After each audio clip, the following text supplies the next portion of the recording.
30 plus of North America's best. And they're headed up the hill with the green flag in the air. We're racing down to turn number 1. Not the best start for Contagia. He'll lose about 3 spots off the green. Bocuse, again, a good start to second. And off the bat, he'll block the inside to turn number 3. Yeah, Bocuse going on the defensive right off the start, like you just said, trying to hold off. If I'm not mistaken, that's Marion, or not Marion. Yeah, that is Marion Kremers up into the 3rd spot. So already a whole lot of talent up in the field with the highest rookie right now being Paul Bocuse. They got to be careful in that second pack. I feel like I've said every single NASCAR race we go to, if you start battling too soon, Ryan Norberg will pull away as they make their way now into the hairpins coming up here quickly. Marion Kremers starting to look like he's going to force the issue. He will. He is on the outside now of Paul Bocuse to turn 11, and he's now got his eyes set on your leader, Ryan Norberg, heading into turn number 1. Talked with Marion Kremers this morning. He said, I think we went the wrong direction a couple times in practice, but as a whole, I feel really good this week. And as we see Contagia going by Bocuse, who's getting eaten alive right now. He was not strong on cold tires in the pre-final. Got a good start, positioned himself well, but he has been shuffled back multiple times. Contagia now to 3rd, Bocuse to 4th. Back to Kremers. Talked about him. He said he felt so good here this weekend. He thought he had a real shot at it. And right now, the motor package, the switch back at Utah has helped. They made some chassis adjustments, and as they fight back here for 4th, Marion Kremers and Diego Contagia are reeling in your race leader. Bocuse hanging on. His teammate Hayden Jones will now lose another spot as Ramos goes by, and there goes Jeremy Fletcher on Bocuse. That's for 4th. They're side by side down the front straightaway. Fletcher tucks back in, gets behind, goes down the inside, turn number 1, and he will reclaim that position once again. Had it for about 200 feet. So Jeremy Fletcher into 4th. Here comes Ramos for 5th. He'll get by.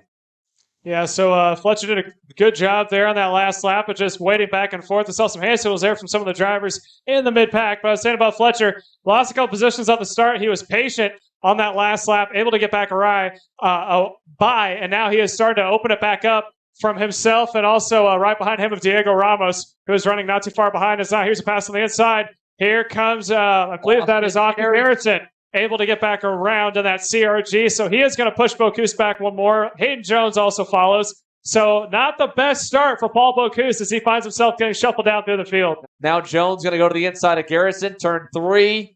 Garrison tucks back in behind him. Up front, we missed it. Diego Contagia has gone through to 2nd. He's gotten by Marion Kremers and is starting to hunt down race leader Ryan Norberg. He was a 1/10 of a second better last time by. 3-driver breakaway to begin this main event. Norberg, Contagia, and Kremers. 1, 2, 3. You've got the USA. You've got Colombia. And of course, you got the Netherlands there. Trapped in some traffic right here behind Diego Ramos and Jeremy Fletcher, who gets a little bit sideways and is going to lose the 5th spot now as Jones goes by. Garrison nearly getting into him there as Fletcher got down on the low side. Almost made contact. Now Fletcher. Whoa. Hey, late move on the inside on Hayden Jones. That'll stack them all up deep now. Bocuse gets by. So look for Paulie Massimino. May have figured something out here overnight or in between both the heat races and the feature as they continue to go back and forth. I believe that was Jeffers and able to get around Garrison now. So that's bunched them up perfectly. So look for Massimino now trying to work on the outside of Austin Garrison coming into turn number 6. Austin Garrison looked like that car was just completely sideways going into turn number 4. A little bit's going to be from going offline, but I think he might be struggling a little bit with the handling of that CRG. You see even through that hairpin there, the rear end coming around on him, trying to keep gripping the car, and I think he's a little bit off. Massimino is going to take advantage. He'll go by. Weinberg teammates get together. Weinberg trying to late move on Garrison. Garrison was trying something back on Massimino. He'll fall way back outside the top 10 now. And a rough run here for Austin Garrison on Saturday. And then it's a big gap back to Paulie Massimino in the 9th position. All these guys are running times equal to the leaders. Not when they do that, though, as they go side by side. Oh, and Fletcher backed it off. I think he was trying for a crossover. I don't think he knew that I think that was Jack Jeffers was there and cut him off guard. And now he is going to send it yet again on the inside of Paul Bocuse across the line. So they're going to come side by side. And all the while, that's going to allow Jack Jeffers to pull away just a little bit in the 6th spot as they make their way down into turn number 1. For the kid who won here in 2020 and really introduced himself to the national scene, he's looking a little better this lap. Might be able to close up. He's going to have 1 or 2 more good shots at it.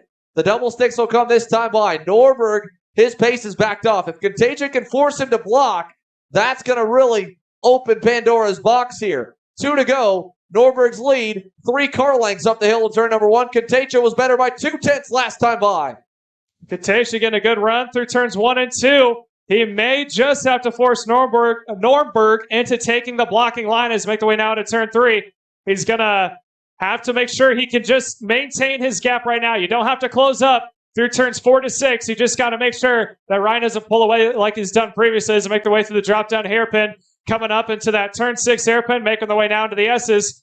I think he's maintained it well enough, but he's got to be perfect through these sets of hairpins, all the way now through turns 9. Heading into 10, he's got to have a good run out of 11. The white flag is going to be out. It looks to be about equal to make the way through. Norberg looks back, and I think he's opened up just enough to not block him into 1 and 2. Contagia made a couple mistakes in the final sector that lap. He got sideways coming down the hill. He got sideways in a couple of the hairpins. Unfortunately, just lost the back end, being on the ragged edge here. The last bit of life for the tires. He's closed up now to 2 car lengths away. Norberg's pace faded off a couple tenths here right when we needed it to. Contagia was almost perfect, but they'll drop into the downhill for the final time. Ryan Norberg seeing the closest thing to a challenge on a race he started from the pole, I think, since the start of this year, when we go back to the SCUSA Winter Series with Mateus Morgado and company. So finally, we're starting to see the pack start to catch up at a track he hasn't been the best at. Contagia had a look there, couldn't pull it off. Norberg, 5 for 5 in 2022, wins another here in the U.S. Pro Kart Series. Contagia onto the podium for the first time this season.